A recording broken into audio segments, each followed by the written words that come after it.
Hello friends, இன்றைக்கி நான் உங்களுக்கு செஞ்சு காட்ட போகிறது உருளைக்கிழங்கு வித் வெஜிடபிள் குருமா. அதுக்கு என்னென்ன பொருள் தேவைன்னு சொல்லி பார்க்கலாம் வாங்க. ஒரு 3 மீடியம் சைஸ் உருளைக்கிழங்கை வேக வச்சு தோல் உரித்து இந்த மாதிரி நசுக்கி எடுத்துக்கணும்.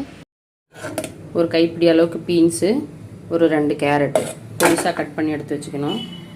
அப்புறம் தாளிக்கிறதுக்கு பெரிய வெங்காயம் ஒரு 5 மீடியம் சைஸு, ஒரு மீடியம் சைஸ் தக்காளி ஒரு 2, ஒரு 7-8 பச்சை மிளகாய், கருவேப்பிலை தாளிக்கிறதுக்கு, மஞ்சத்தூள் தேவையான அளவு, சோம்பு தாளிக்கிறதுக்கு ஒரு 1/2 டீஸ்பூன்னு, இஞ்சி பூண்டு பேஸ்ட்டு ஒரு ஸ்பூன்னு, தூவி இறக்க கொத்தமல்லி தழை, எண்ணெய் தாளிக்க தேவையான அளவு, உப்பு தேவையான அளவு.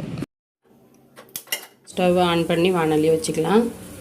வாணலி சூடேறினதும் ஒரு 4 ஸ்பூன் எண்ணெய் ஊற்றிக்கலாம். எண்ணெய் போதுமானது. எண்ணெய் சூடேறிடுச்சு. எண்ணெய் காஞ்சதும் சோம்பு போட்டுக்கலாம். சோம்பு பொரிஞ்சிருச்சு. இப்போ எடுத்து வச்சுருக்கிற வெங்காயத்தை போட்டுக்கலாம். ஓரளவுக்கு கண்ணாடி பதம் வர வரைக்கும் வதக்கி விட்டுக்கலாம். வெங்காயம் வதங்கிறதுக்காக ஒரு ஸ்பூன் உப்பு சேர்த்துக்கலாம். இப்போ ஓரளவுக்கு கண்ணாடி பதம் வர வரைக்கும் வதக்கி எடுத்துக்கலாம். இந்த அளவுக்கு கண்ணாடி பதம் வதங்கினதும் எடுத்து வச்சுருக்கிற கருவேப்பிலையும் இதில் போட்டுக்கலாம். இப்போது இஞ்சி பூண்டு விழுது ஒரு ஸ்பூன் சேர்த்துக்கலாம். இதில் கொஞ்சம் நேரம் வதக்கட்டும், பச்சை வாசனை போகிற அளவுக்கு. இஞ்சி பூண்டு ஓரளவுக்கு வதங்கிடுச்சு. இப்போ எடுத்து வச்சுருக்கிற தக்காளியையும் பச்சை மிளகாயும் ஒன்றா போட்டுக்கலாம். கொஞ்சம் தக்காளி மசிகிற அளவுக்கு வதங்கட்டும். இப்போ தக்காளி வெங்காயம் எல்லாம் ஓரளவுக்கு நல்லா மசிஞ்சு வதங்கி வந்துடுச்சு. இப்போ எடுத்து வச்சுருக்கிற மஞ்சத்தூளை போட்டு சேர்த்துக்கலாம். மஞ்சத்தூளை போட்டு வதக்கிக்கலாம். மஞ்சத்தூளை போட்டு கொஞ்சம் நேரம் வதங்கினதும் எடுத்து வச்சுருக்கிற பீன்ஸு, கேரட் இதெல்லாம் போட்டு ஒன்றா சேர்த்து வதக்கிக்கலாம்.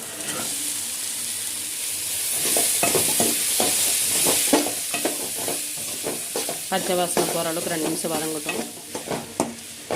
ஓரளவுக்கு இந்த மாதிரி பச்சை வாசனை போனதும் இந்த பீன்ஸ் கேரட் வேகிறதுக்கு தண்ணி ஊற்றி வேக வச்சுக்கலாம்.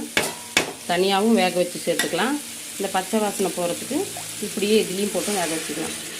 ஒரு சொம்பு தண்ணி ஊற்றிருக்கேன், வேகட்டும்.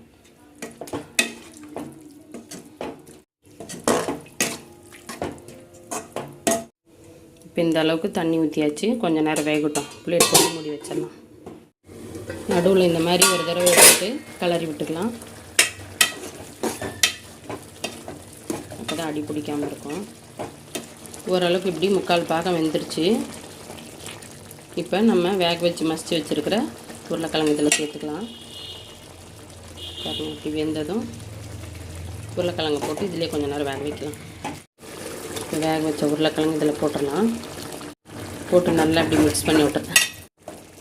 உருளைக்கிழங்கு போட்டு நல்லா கொஞ்சம் நேரம் மிக்ஸ் பண்ணி விட்டுட்டு ஒரு 5 நிமிஷம் வெந்ததும் ஸ்டவ் ஆஃப் பண்ணிடலாம். கொத்தமல்லி தலையை தூவி இறக்கிட்டு. குருமா இப்போ நல்லா கொதித்து வருது. பாருங்கள், நல்லா கலர்ஃபுல்லாக எல்லோ கலரில் வெஜிடபிளெல்லாம் போட்டு நல்லா. இது பூரி சப்பாத்தி 2த்துக்குமே சூப்பராக இருக்குங்க. வேணும்னா நீங்கள் கடலமாவு கூட கரைச்சி ஊற்றிக்கலாம். திக்னஸ் இல்லைன்னா எக்ஸ்ட்ரா வேணும்னா. எனக்கு இதுவே குவான்டிட்டி போதுன்றதுனால நான் இதோட நிறுத்திக்கிட்டேன். இப்போ கொத்தமல்லி தலையை தூவி இறக்கிடலாம்.